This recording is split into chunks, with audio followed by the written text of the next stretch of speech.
This episode is brought to you by Saha Quest. So I've been a full-time digital nomad with no base since 2013. And one of the most challenging parts of my lifestyle as an itinerant world traveler has been building and sustaining meaningful community over time.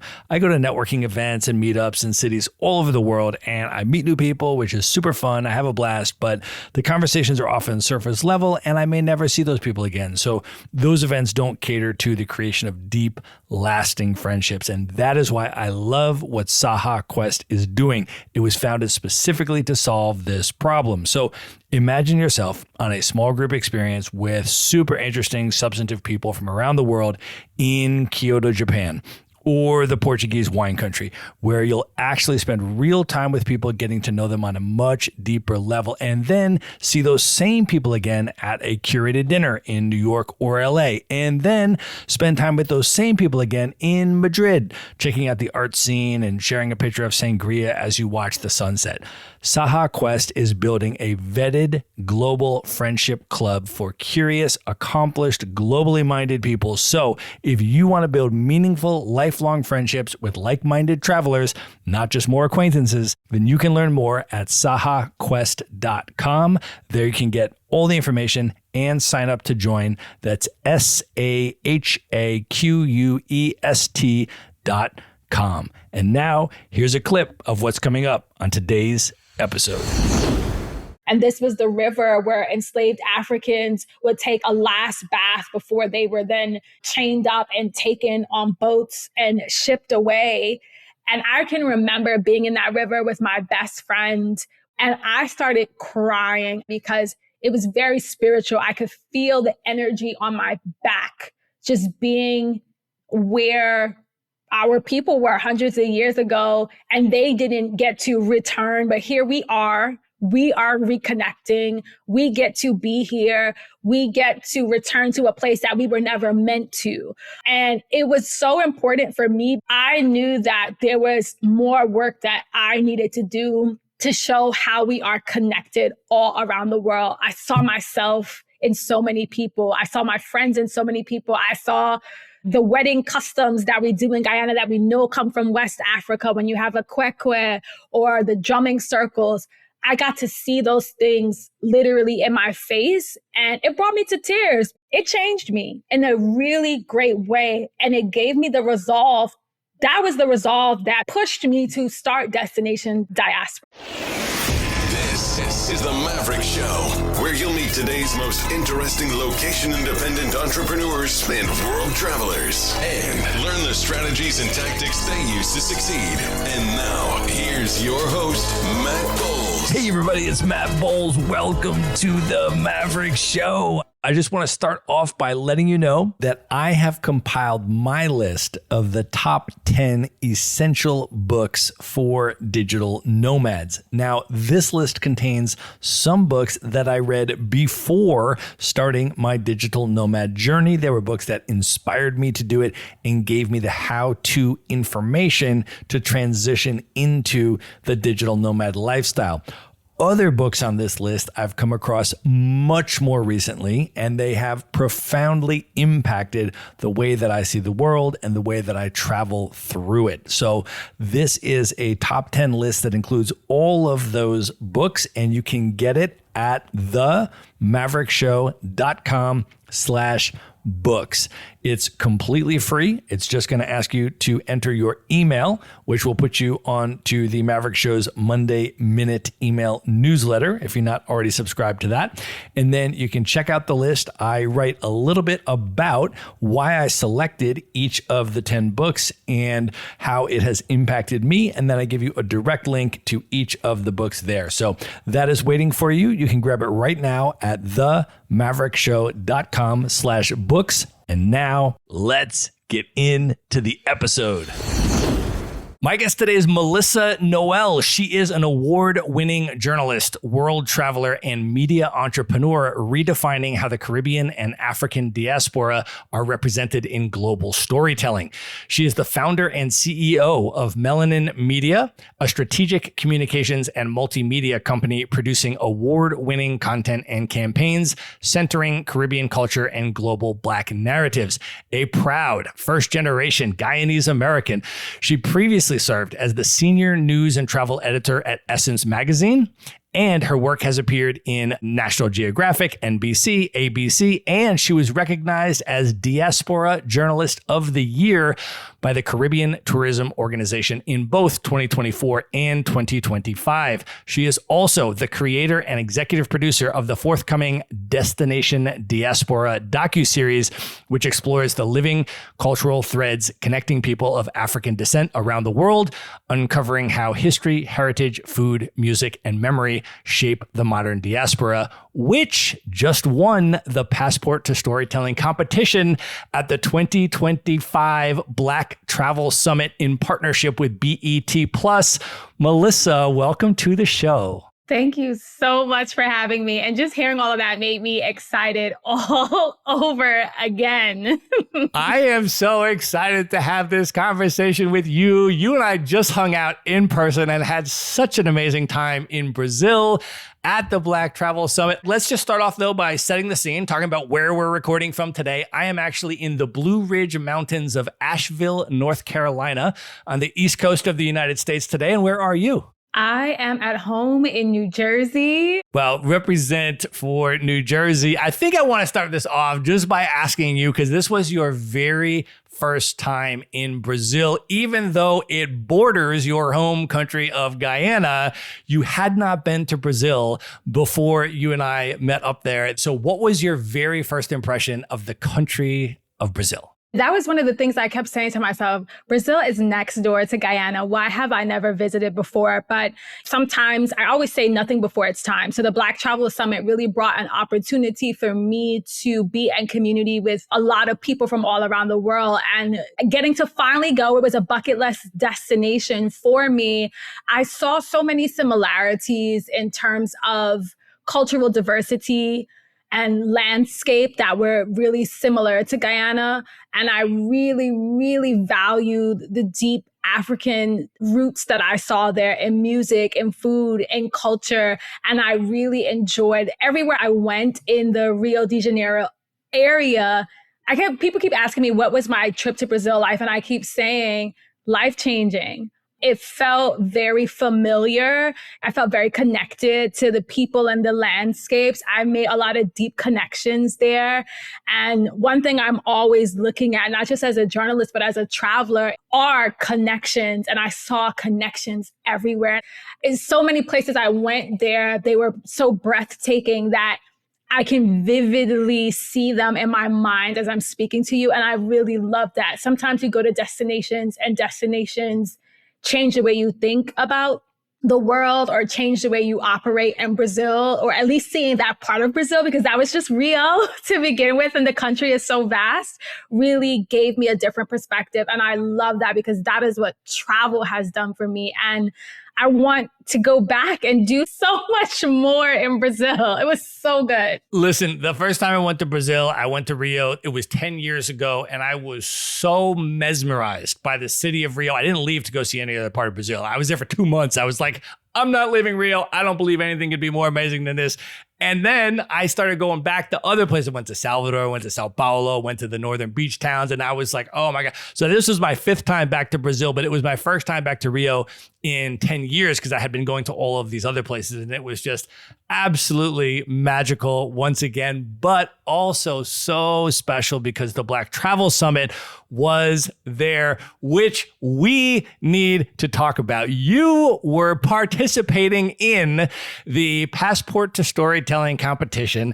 I was in the audience. I got to see you shine, do your presentation, and win the competition. So can you share, just starting out, as you were preparing for this, you were coming to Black Travel Summit to present your Destination Diaspora project. Can you explain what the project was that you presented and the context of what was at stake in this competition? Yeah, so I had already booked my ticket and was ready to come to the Black Travel Summit when I saw the Passport to Storytelling competition come up on the Black Travel Summit's Instagram page.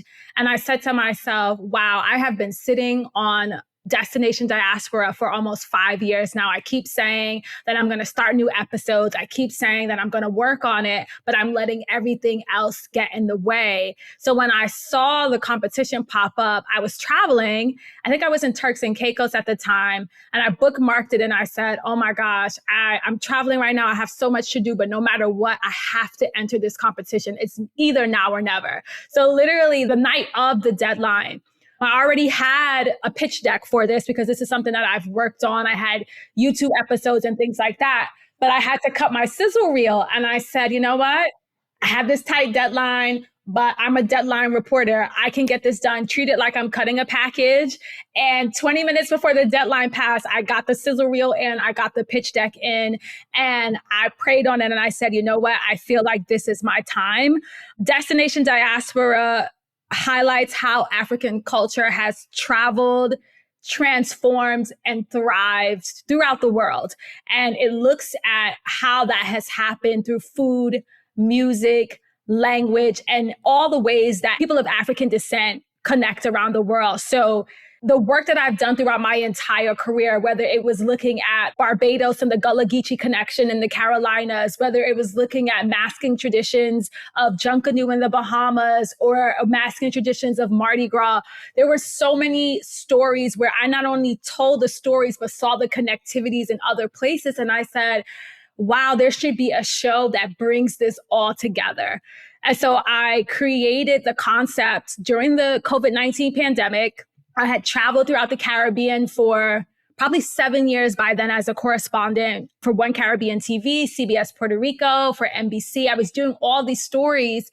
And the pandemic, like so many other people, I got laid off. I was home. And I was like, how do I bring all these stories that I've been telling for all these years together? So I was like, okay, Destination Diaspora is it. I'm home. I got laid off, but I said, you know what? The first thing is ownership. So I put forth a trademark application for the name. I started doing YouTube. But then a year later, I started working at Essence, and then everything took a back seat. And this year I said to myself, I cannot allow what I started to build with that and the passion I have for these stories die. And it didn't die. It's just that it took different form. As an editor at Essence, I was doing written pieces, but to get back to video in the way I wanted to, I really had to take a big step. So seeing that, sometimes you just kind of get that light bulb moment, and seeing that on Instagram was my moment where it was like, Melissa, you have to enter this. If you don't enter this, you're going to regret it. So getting that in 20 minutes before the deadline, and then waiting, we got an email saying, oh, these applications were so good. The judges haven't quite made a decision yet. So I was like, okay, that's good. But now I'm on the edge of my seat because I want to know, did I make it? Am I a finalist? The night I was headed to the airport to travel to Brazil, I'll never forget. I was in my Uber on my way to JFK airport. I saw the email come in that I was one of the 6 finalists selected. And I started to cry because I knew that this was my time to really take what I had been working on to the next level. And I got in there and I knew I was ready to rock it. And that's what I did. So just to be clear, also, Maverick Show listeners know some of the people you were up against. People like Eileen Yvette, who have been on the podcast. I mean, super serious, heavy hitters, amazing creators. Absolutely. You were all up there doing your thing. And then explain the role of BET Plus and what you actually won, but then how did it feel when they called your name? Being up there was a little nerve-wracking, but I also knew what I was there to do. I have a very clear vision, not only for the show, but what it represents. People often call me the connector, and I love that name. I value that name so much because what I've done throughout my whole career with who I am is connect cultures and people and help people to understand how we are interconnected. So being up there was a little scary. It was Shark Tank style. They played our trailers and then we had 5 minutes to sell it. But what I was able to bring into that room was all my years of reporting, editing, hosting, moderating, and also understanding what it takes to grab people's attention, not only from a show standpoint, but a storytelling standpoint. And so I brought all of that in there with me. And I was really proud of that because sometimes you really don't see how all the things you're doing are going to help you and come together in a big way. But it all came together in that space.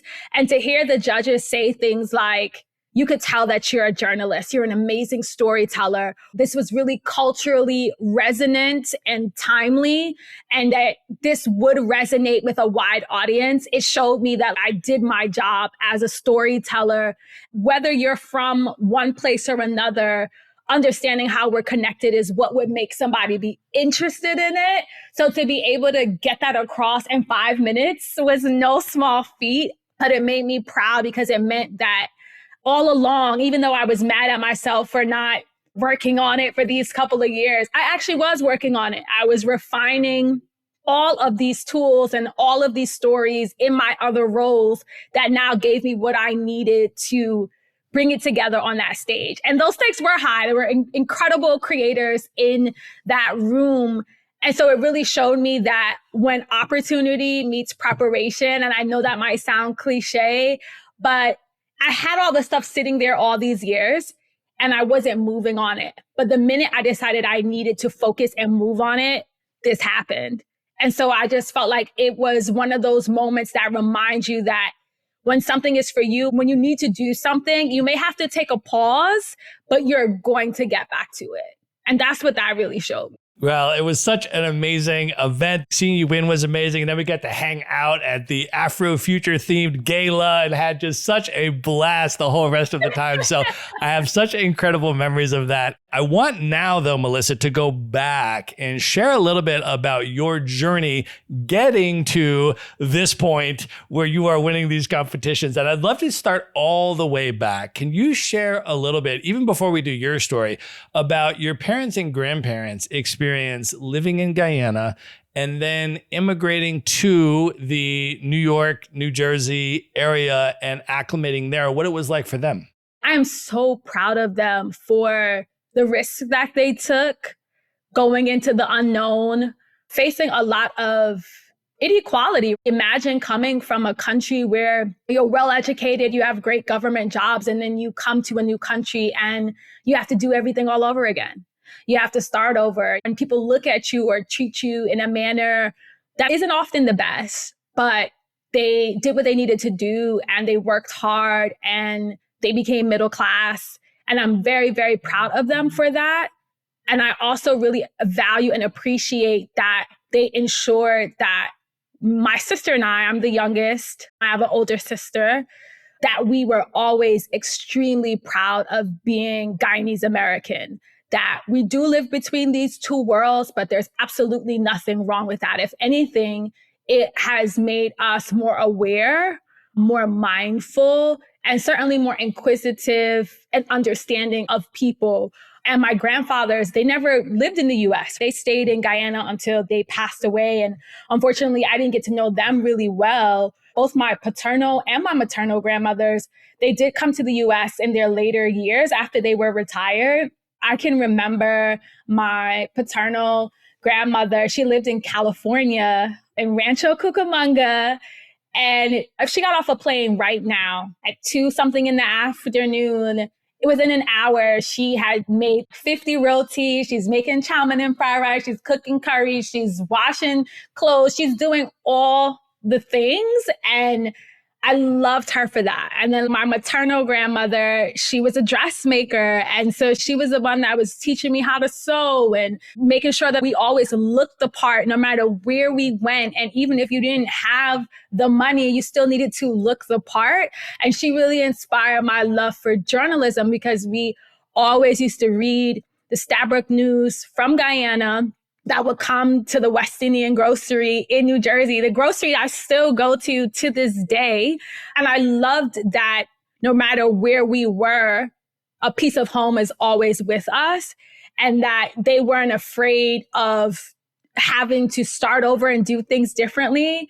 But I always say, I don't know if I could have been that brave. And I really admire them for that. Thinking back to your experience as a young girl coming up in the New York, New Jersey area, how did you navigate your Guyanese identity coming from an immigrant home, your American identity? Because New York, New Jersey, you have people from literally every country in the world. So I'm also curious, as you were coming up, how you found the milieu of Blackness in the United States to be and connecting with other Caribbean immigrants from the continent, African Americans that have been here for multi-generations. As you were coming up in New York, how was that experience? I think it's so important to just be honest. It was hard.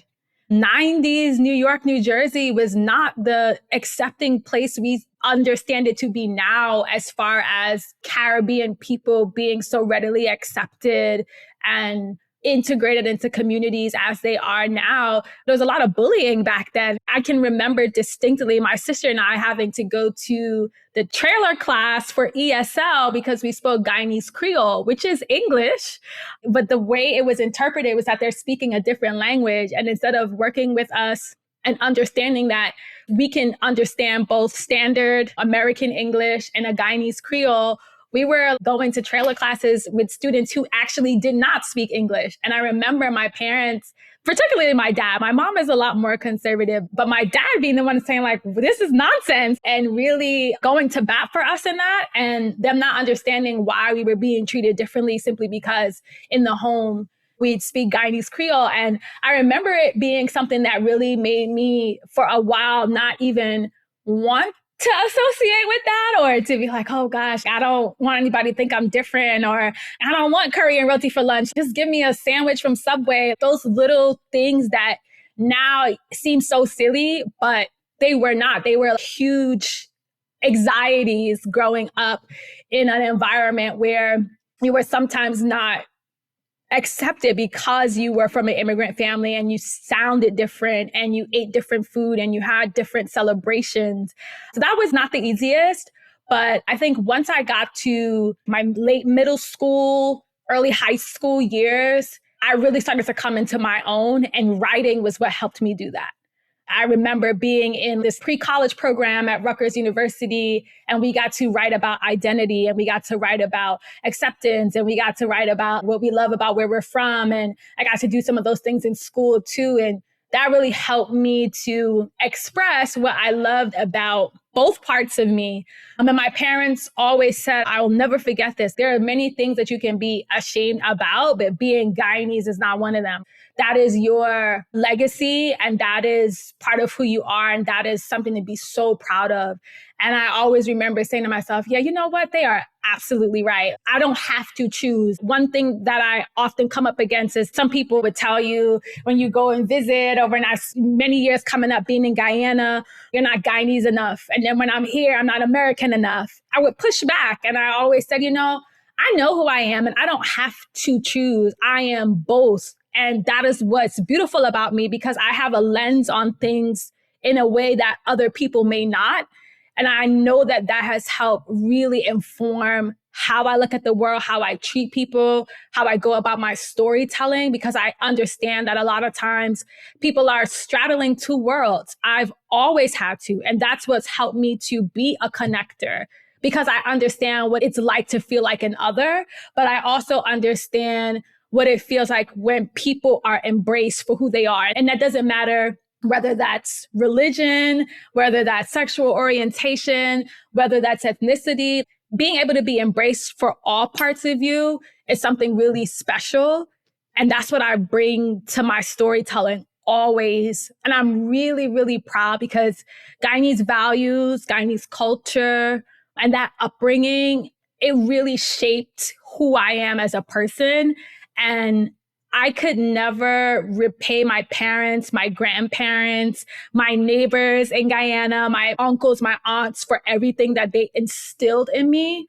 But I'm so grateful that I've had them to do that and to keep reminding me that we have a rich legacy and culture that should always be a part of me. So in any bio you read about me, anything that I'm talking about, you will always see Guyanese American because I'm not going to choose. I don't have to choose. I'm also curious how your identity, but also your understanding of the diaspora and Blackness globally developed once you got to college, because you chose to go to Howard. Big up. As you know, I lived in DC for a number of years. I was about 6 blocks north of Howard University on Georgia and Gresham Place. Oh my God.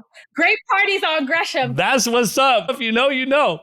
And I've interviewed a bunch of HU alum on this podcast as well. So big up to Howard. But I am curious, once you got to Howard, what was that experience like? Yeah, what I absolutely positively love about Howard University is the way that it helps you to understand that your success is not only your success, but that of the global Black community. So I was going to school with Black people literally from all over the world, whether it was my classmates from Nigeria, Ghana, Trinidad, Jamaica, Egypt, France, wherever, you name it, Atlanta, Georgia, South Carolina. And what it helped me to do is see the complex diversity that exists amongst us. It was one thing to read about it or see it here and there in your local communities, but then to go to school with Black people literally from all over the world with different perspectives, upbringings, ideals, ideas, it really helped you to understand the nuances, understand how we may view the same thing very differently, but then also how to navigate, how to live, work, and commune with people with different ideals who, yes, they may look like you, but that doesn't mean we think the same, act the same, work the same. And I love that because it helped me to strengthen my insights on things, but it also helped me to evolve as well. And I thought that was really, really important. And Howard really gave you the space to do it all. I can remember from my freshman year, I was hosting the Island Hoppin' Show on WHBC, 8:30 a.m., playing reggae and soca as a 18-year-old on this station, interviewing Damian Marley, interviewing Marsha Montano, like getting to do it all. And then really also having the opportunity to really sit in the Moreland Spingarn Research Center and learn about, really delve into civil rights, really delve into, I can distinctly remember going into the research center and pulling up microfilm for the first time and learning about Emmett Till. I distinctly remember learning about the Black press, Chicago Defender, for example, and learning about the Black press and its role in telling Black American stories and how critical and crucial that was to our living memory as a global Black diaspora, and what that did to shed a light on inequality, and being so moved. I remember our professors going the extra mile, and that was for an English class. I remember my sociology professors ensuring that we knew about Black sociologists, math professors, making sure we knew about Black mathematicians from across the US and the diaspora, learning about Stokely Carmichael and why it was important to know that we had Pan-Africanism that spanned across the United States, the Caribbean, and Africa, and why we had to understand how we were all interconnected as a part of that. And it wasn't just one or the other. We all played a role. And that's what it gave me, was the know-how and the understanding and the knowledge to know that we all played a part. And so a lot of times when I see and I hear diaspora wars, I do not ascribe to that. I do not ascribe to that at all, because while I will never say that our experiences are the same, but to know that we have this interconnected history that we all have played a part in, I think it is really important to always share.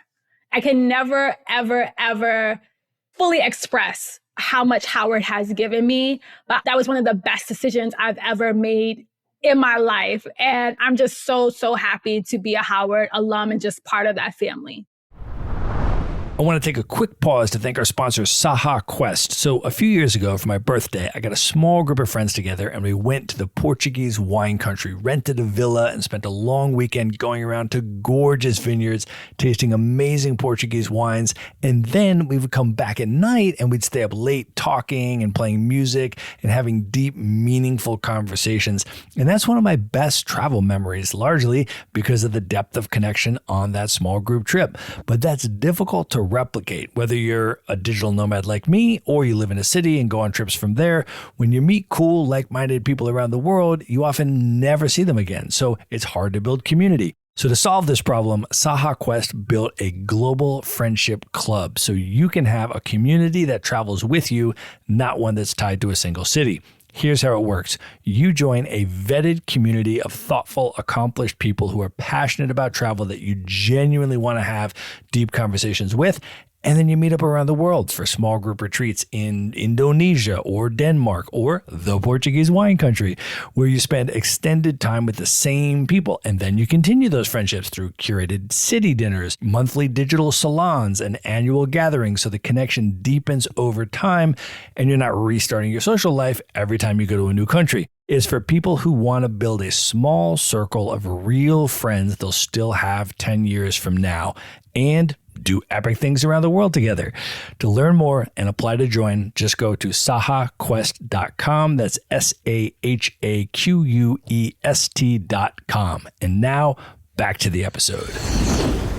When were you first exposed to the writings of the Guyanese activist Walter Rodney? And can you explain who he was for people that may have never heard that name before?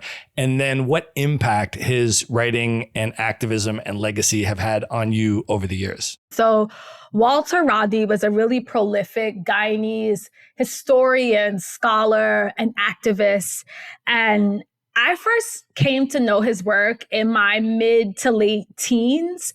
But when I got to Howard University, I minored in English and Caribbean studies. And that's when I really got into his work a lot more deeply. We were reading a lot of work by well-known Caribbean thought leaders and thinkers. And Walter Rodney was one of those people that we read about. And I was so intrigued, one, being a Guyanese American, but two, just looking at how the books that he wrote really examined the impact of colonialism and global inequality and how those things connect, whether you're in the US, Africa, if you're on the continent, if you're in the Caribbean, if you're in Europe, there is an interconnectedness with all of the things that take place. And he really broke it down to me in an easy to understand way. And so being able to not just read his work, but the work of other great Caribbean thought leaders and make those connections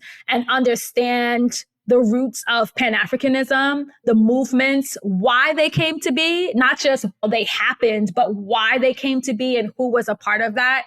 It was such an awakening for me because you learned a lot of things in silos, you know, growing up in your school system. And at first I was kind of upset. I was like, why did I not know all of these things before? How come I'm only learning about these things now? I think that's part of the reason why I'm so grateful for my Howard education, because it wasn't just learning a technique or a foundation of journalism. It was literally learning how our histories are interconnected and what role that plays and how we see things play out today. And that's such an important frame of reference to have when you are telling stories, because if you don't understand the socio-political background of a place or historically what happened between these two countries, it certainly takes away from your ability to really be able to go in depth in certain stories. One of the best compliments I've ever gotten about my work from strangers is people would say to me sometimes, I thought you were from X country because you write as if you're one of us. And that is one of the best compliments, because that means that I am able to show and convey that I understand the background, the history, the people, the nuance, and to put that now, of course, I wouldn't know everything ever, but to be able to convey it in a story where you thought I was from, where you are from, I think says a lot. So getting exposed to Walter Rodney's work at Howard was really eye-opening for me. And the National Archives in Guyana was actually a couple years ago renamed after Walter Rodney. And it is an incredible repository of information if you are looking at genealogical research, immigration records in the country, just Guyana's history, first being a Dutch colony before it was a British one, and then going through the colonial period and then gaining independence. There's so much information. And as someone who really loves genealogical research and doing my own family history and looking at my family in Guyana, my parents, my grandparents, my great-grandparents, it's given me a lot of insight into my family history. And I would say to anyone, whether it's Guyana or wherever you're from, take some time to go sit in the archives, really take some time. It is an incredible way to connect with a place or with your roots while you're traveling. Well, I would, first of all, encourage people to go look up Walter Rodney and read about his life. We'll link him up in the show notes. I mean, he was banned from Jamaica. He was teaching in Jamaica and he got banned from the country for organizing poor and working class people, which then prompted the Rodney riots in Jamaica that you can look up. And then he was assassinated in a car bomb by the government of Guyana in 1980, which it was 40 years later. I think it was just 4 years ago where they officially acknowledged state involvement in his assassination. And so you really should just read about his life and what he was doing and the different ways he taught in Tanzania. He was all over the world doing really incredible stuff. And then you should definitely read his work. One of the books that I recommend to anybody that's going to travel to the continent of Africa is his book, How Europe Underdeveloped Africa. The latest version of that has a foreword by Angela Davis, which is also really important contextually to read as well. So I recommend that book. And actually, speaking of that, I think the next thing I want to ask you about, Melissa, is your first trip to the continent, going to Ghana in 2019, the year of return. I was actually there the same year, but we were not there at the same time. I actually spent a month in the summer. And then everybody told me I needed to come back for Detty December, which I did a few years later in 2022. But it was a good year because we got to see Burna Boy perform and all of that stuff. So it was pretty amazing. But I have been to Ghana multiple times. I have huge love for that country. But I'm curious for you. Obviously, you'd read Walter Rodney's work and you had been doing journalism on the diaspora for many, many, many, many years. And then in 2019, you finally got to go to the continent. So I guess, first of all, if you want to contextualize anything, maybe some people don't know what the year of return was. And if you want to contextualize that and why you went at that particular time. But then I'm super curious about your experience, first time stepping foot on the continent. What was that like? So the year of return was that global call by the Ghanaian Tourism Authority, the Ghanaian government, for people of African descent from all over the world to return to the continent, to come home, to reconnect with your roots. And there are tourism campaigns that we see all the time, right? But I really felt like this one felt so different to a lot of people. It marked a shift in not only what we were seeing in the travel space, but definitely what we were seeing in Black travel, a place that was intentionally and specifically calling on Black travelers to come and to connect or reconnect. And so I said to myself, all these years, I've never been to the continent. I'm of African descent. I really think we should do this. So it was me and 7 friends. We decided we're going to go to Ghana. We're going to make it happen. And I'm really glad that we went as a group because I can think back to one very distinct memory. We went to a Singmanso and we were in the river. And this was the river where enslaved Africans would take a last bath before they were then chained up and taken on boats and shipped away. And I can remember being in that river with my best friend. We've been friends almost 20 years now. We're in that river and his hand is just on my arm. And I started crying. I was crying because It was very spiritual. I could feel the energy on my back, just being where our people were hundreds of years ago, and they didn't get to return. But here we are reconnecting. We get to be here. We get to return to a place that we were never meant to. And it was so important for me because there are so many Afro-Guyanese who are able to trace their roots directly back to Ghana, to Nigeria. And then what I learned about was that my family on my dad's side can actually trace our roots back to Cameroon. So just being able to be in that space, the same way that Brazil was a life-changing experience for me, that's what Ghana was for me. I knew that there was more work that I needed to do to show how we are connected all around the world. I saw myself in so many people. I saw my friends in so many people. I saw the wedding customs that we do in Guyana that we know come from West Africa, when you have a kwekwe or the drumming circles. I got to see those things literally in my face, and it brought me to tears because you know the connections are there. You talk about it. You hear people say all your life, oh, this comes from Africa. You're wearing the kente. I have pictures of my dad in his dashikis and his kente cloth when he was a teenager, but you never got to go. And so to actually be there and experience it firsthand, it changed me in a really great way. And it gave me the resolve. That was the resolve that pushed me to start Destination Diaspora. I said, I'm seeing all these connections. I know everybody else is too, but how do we package that and show people where these things came from and then how they manifested all over the world? I think is so important. It's not just, oh my gosh, that's so familiar, or we're cousins, or oh, we do that too.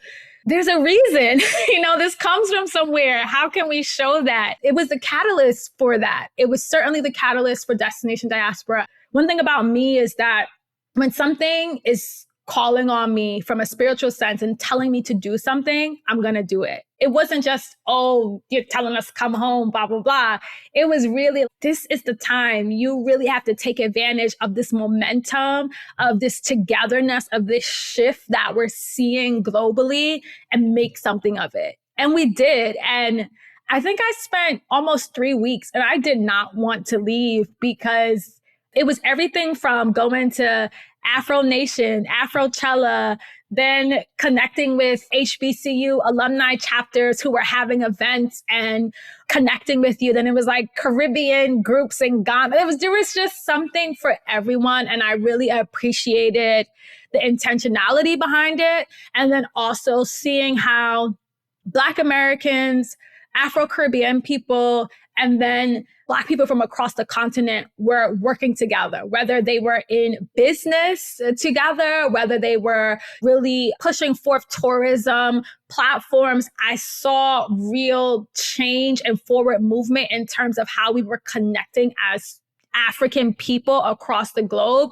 And I said, I should be writing about this. And that's what prompted my pitch for the Ethel Payne Fellowship from National Association of Black Journalists. I said, this is a story that we really should be telling, because if I'm seeing this, everyone else is seeing this too. We should really be amplifying the way that Black people from different parts of the world are truly working together and creating economic mobility and forward movement in the travel space without asking for permission or waiting on someone to say, okay, this is the next big thing. This is our thing and we're going to go with it. And we've seen how so many places have tried to emulate Ghana's year of return by doing similar programs. And I think it's been great to see. Well, in the 5 years leading up to that, starting in 2014, you had been living all over the Eastern Caribbean, working both as an on-air correspondent and as a digital reporter.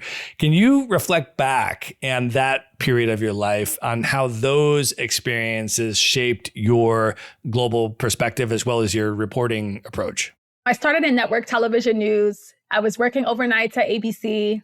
Midnight to 10 a.m. I will never forget. It was one of the toughest times, but also it showed me exactly what I wanted and also what I didn't want. I value those years because I was able to cut my teeth as a producer, work on Good Morning America, work on World News. I did all the things. But I also knew that that couldn't be my end goal. I wasn't going to just get there and become a producer and that was it. I knew I wanted to tell more meaningful stories. And I knew that if I was going to do that, I was going to have to pick up and leave. So after I finished grad school, I worked for about a year. I was at NBC and I picked up and I left and I was in Trinidad for a little bit.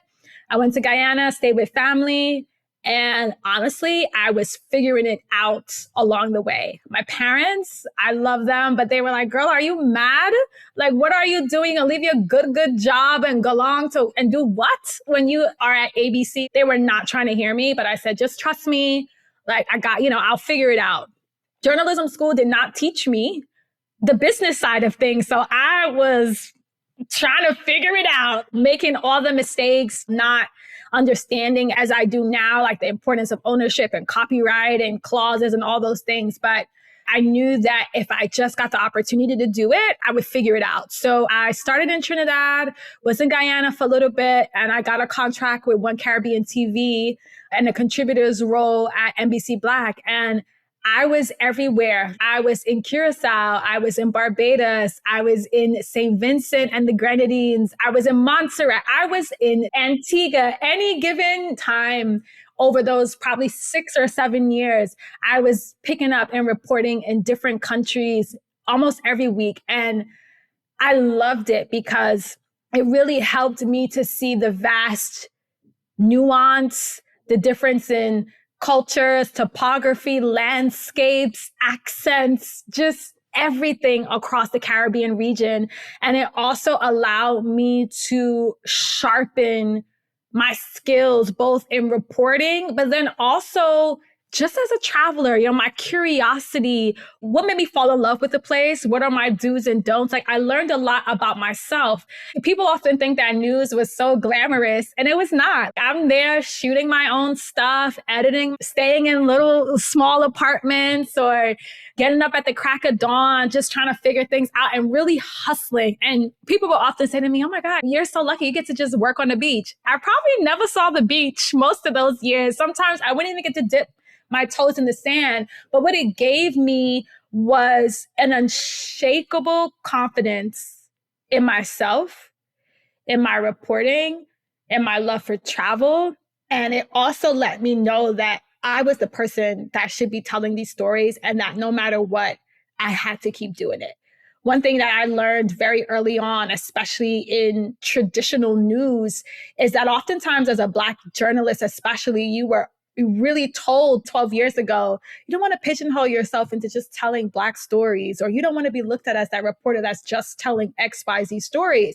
But I often push back on that. I said, if someone can be a sports reporter or focus on fashion or be an international correspondent, why can't I focus on these stories too? It doesn't mean that I can't report on other things. I've proven that I do that every day. Why can't I specialize in this?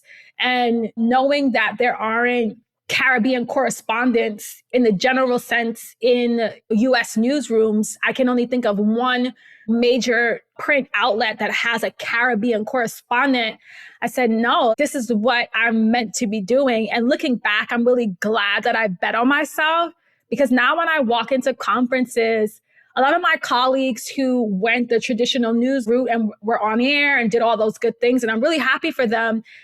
But now they're trying to do what I did. Like, they want to travel and they want to tell these nuanced stories and they want to show more of their identity. Things I was doing when I was told that this is not the way, you're going to pigeonhole yourself. But I just knew for me, if I stuck with this, it would pay off. And I'm so glad that I just bet on myself.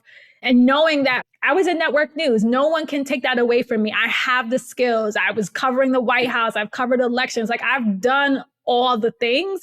And now I want to do my thing. And so it's interesting to see just how important identity has become in storytelling, and how now news directors or journalists, you have to place yourself in the story more. And we want more people to focus on this, and culture is currency. Things I was saying 10 years ago. It's reminded me that I shouldn't let anybody deter me from what I know to be true, but just keep going. Because sometimes other people don't see it. They don't get it, but that's okay. Well, in spending so much time in the region, I want to ask for some of the personal favorite things about the region. The first thing that I want to ask you, I have heard you say that you have a very special relationship with St. Vincent and the Grenadines. I've heard you say that of all the carnivals in the Caribbean, that is your personal favorite. Can you talk about why St. Vincent has such a special place in your heart and any moments or highlights that made you feel that way? So I first went to St. Vincent on Valentine's Day of 2017 when they officially opened the new Argyle International Airport.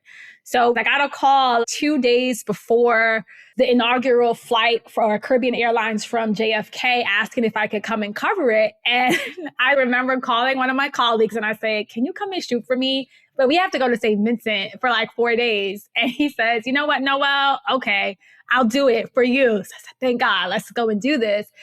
Landing there, understanding that this was the largest financial project in the country's history, and the way that it not only connect them regionally, but help with connectivity from a tourism and agriculture. So many things would come on board just by having this larger airport where wide-body jets could land. And I was there for those 4 days. And then I went back for Carnival. And then I went back again. And then I stayed there for longer stints. And what I love is that one, it's a multi-island destination. There's 32 islands and keys. So when you're on the 9 inhabited islands, everything is a different experience. So the experience I have on mainland St. Vincent is going to be very different from the experience I have on Bequia. If I go to Mystique, and I loved that it was a different vibe, different experience on each one, because I felt like I was getting different vacations in one or different experiences.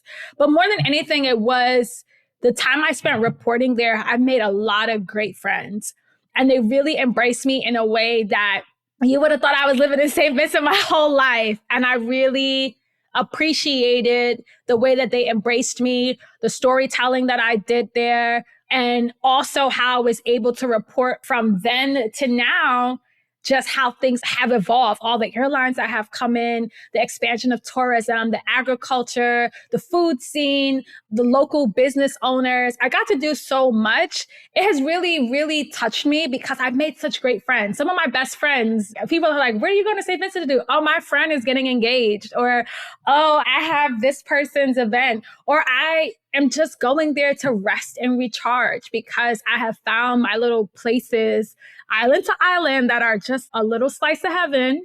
And I just love to go there to rest, recharge, regroup, and spend time with people who treat me literally like their cousin or their sister. And I really, really love it there. Well, another personal passion of yours that I have to ask about is your love for hiking volcanoes. And you have hiked some of the most iconic ones in the Caribbean, both dormant ones and active volcanoes that have erupted in the last 5 years. Can you share a little bit about what you love about hiking volcanoes and then what some of your experiences have been? I love the fact that if you were to look at me, somebody looks at me, it's like, she's a girly girl. I would be the last person anyone is thinking that she climbed the volcano. But that was part of the reason why I wanted to do it. I wanted to, each place I go to, I'm like, how can I better connect, not just culturally, but with the land?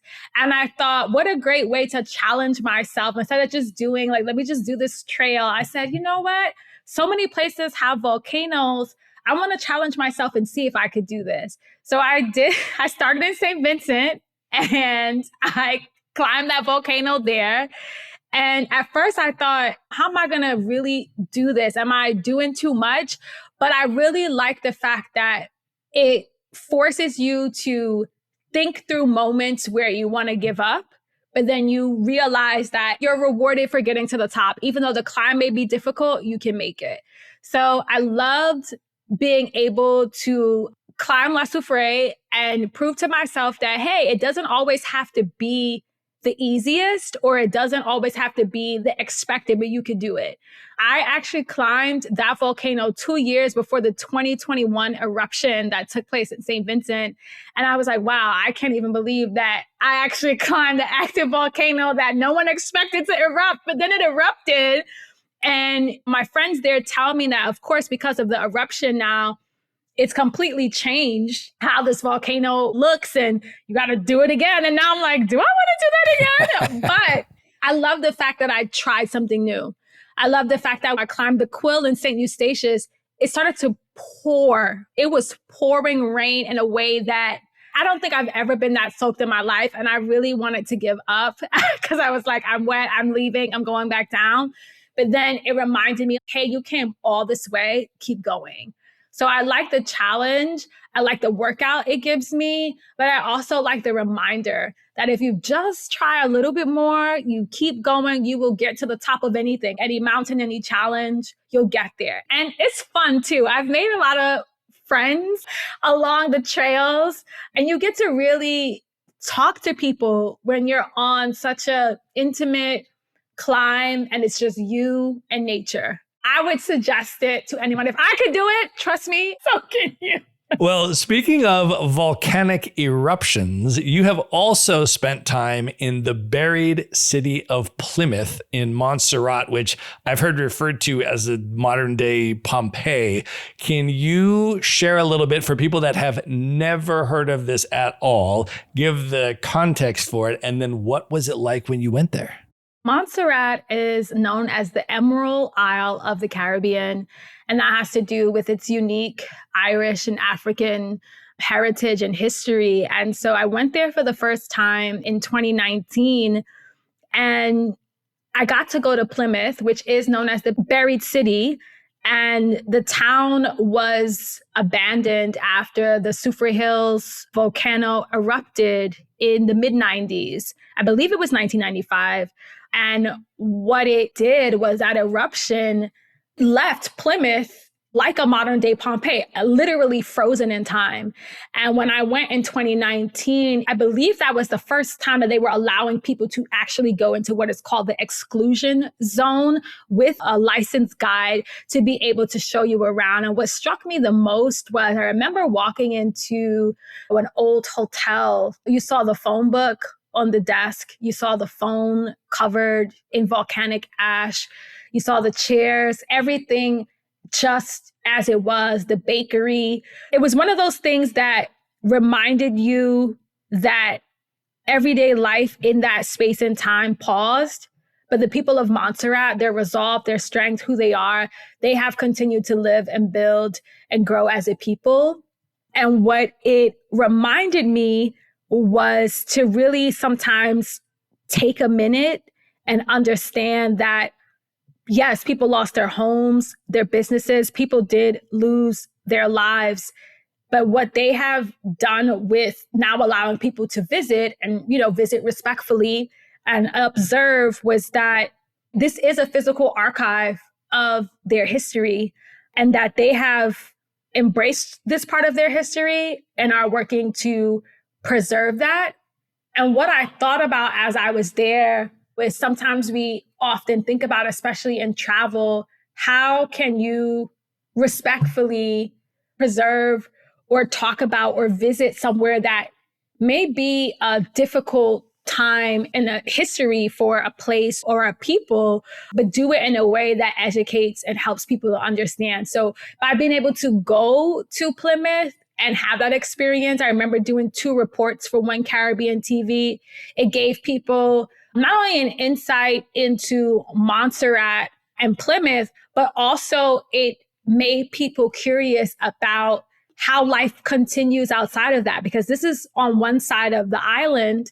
And then on the other side, there's life, there's beauty, there's a rich culture that people do enjoy. But I will tell you, nothing prepares you to see a place frozen in time. Like, I think people can talk about it or you can see pictures, but to really stand in a space and it be literally as it was left in the mid-90s and, it's just there, I don't think anything can prepare you for how surreal it feels. I will never forget that. Well, you mentioned Montserrat is referred to as the Emerald Isle of the Caribbean, and you covered the St. Patrick's Day celebration in Montserrat, which commemorates a planned slave rebellion in 1768. Can you share what you learned about Black and Irish history, as well as the dynamics today when you were covering that? The St. Patrick's Festival is a 10-day festival that happens in Montserrat. They have everything from reggae and soca concerts to Juve to the big St. Patrick's Parade and Feast Day. And what is so unique about the history of the island and why it's called the Emerald Isle is, yes, so that St. Patrick's Festival does commemorate the attempted slave revolt on St. Patrick's Day in 1768. And so although the revolt was not successful, what it does is really pay homage to the enslaved Africans who were trying to fight for their freedom and who were really pushing back against such harsh treatment. And so that 10 days of celebration is meant to honor them and pay homage to them. But then Montserrat also has a unique history in that there were Irish indentured servants who came to the island, I believe it was in the 17th century. And that Irish heritage, that Irish and African heritage is something that's so unique on the island. You see it in the street names, you hear it in the last names of the people, you see it when you're in town.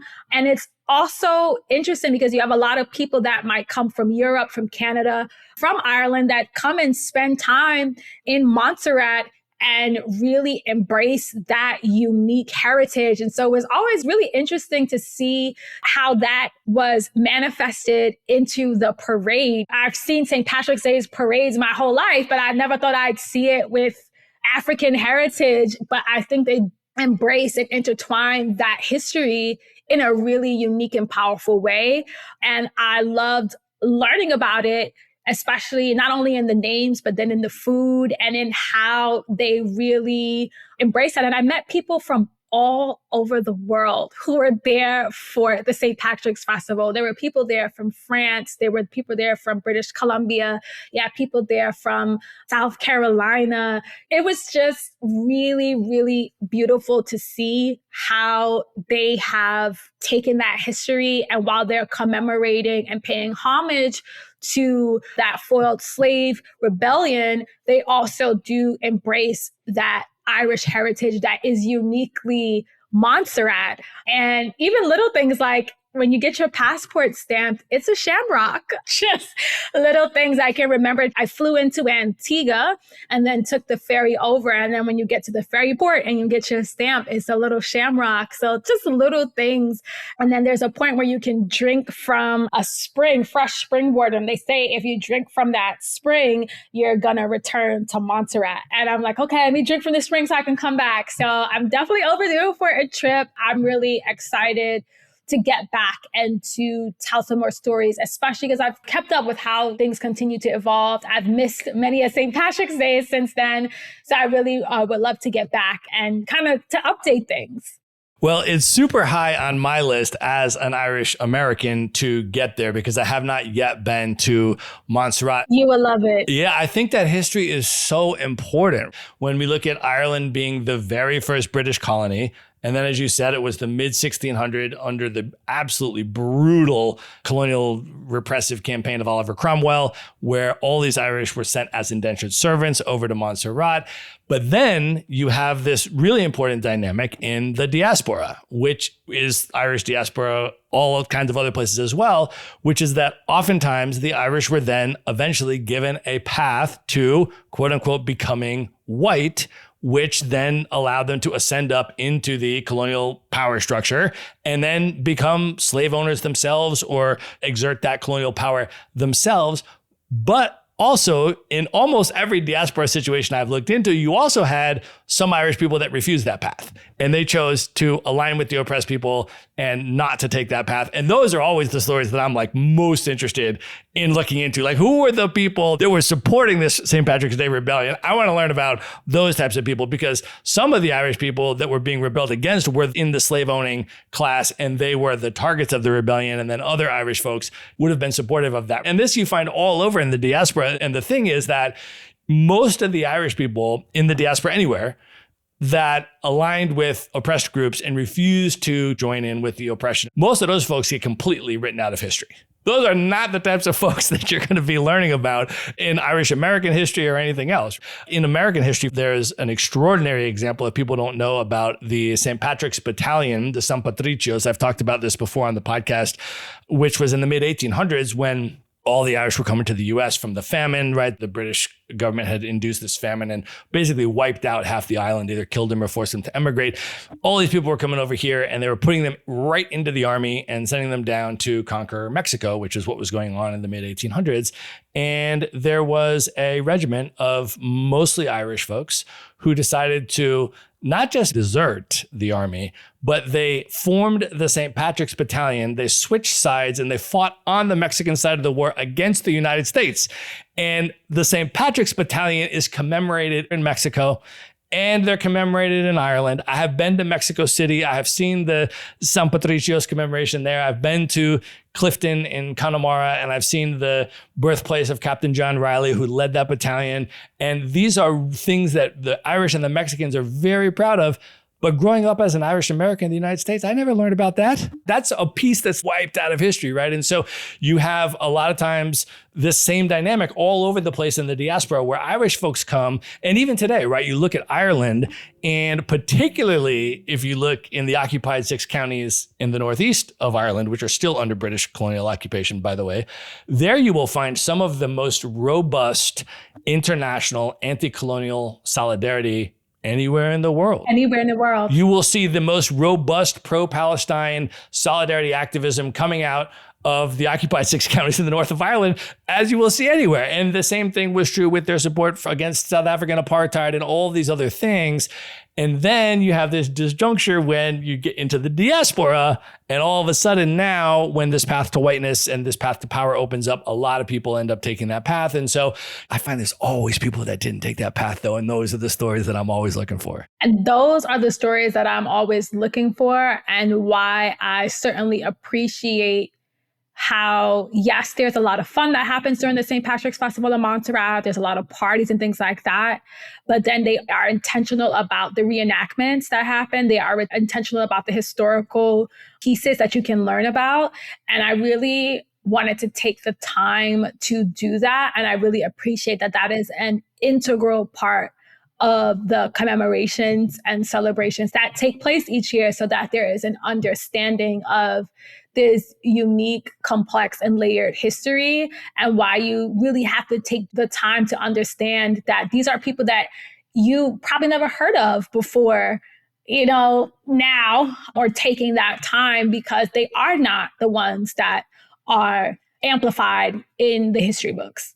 Well, I'm totally down for a trip to Montserrat on St. Patrick's Day. So you let me know, Melissa, give me a holler. I am there. We can do that for sure. I will. I was in Barbados a couple months ago, and I saw one of the team members from Montserrat Tourism Division. And I said, oh my gosh, I am so overdue. This is a sign. I have to go back. So yes, it's long overdue. And my last time I was there literally was 2020. And unfortunately, I had to cut the trip short because of COVID. And I remember having to leave Montserrat early. The government had to shut down activities, and racing to get on a ferry out of Montserrat into Antigua to fly back to New York so I could beat the shutdown. It was crazy. All right. So this is going to happen. I'm down. You hit me up. You let me know when. I'm going to be there. This is going to happen. All right. We said it. We put it out to the universe. All right, we're going to pause here and call that the end of part 1 for direct links to everything we have discussed in this episode, including all the ways to find, follow, and connect with Melissa. Just go to themaverickshow.com and go to the show notes for this episode. And be sure to tune in to the next episode to hear the conclusion of my interview with Melissa Noel. Good night, everybody. One final thank you to our sponsor, Saha Quest. There's a classic saying that you are the average of the 5 people you spend the most time with. But with AI and digital life reshaping everything in our world, it is harder now than ever to build meaningful communities. So if you're interested in living globally or building a remote business and you want to surround yourself with people who inspire you, challenge you, and genuinely feel aligned with your passion for travel and how you want to live, check out Saha Quest. It's a vetted global membership community for people who want to upgrade their circle, see the world, and build meaningful friendships through real time together, shared experiences, and repeat connection. Learn more and apply today at sahaquest.com. That's SAHAQUEST.com.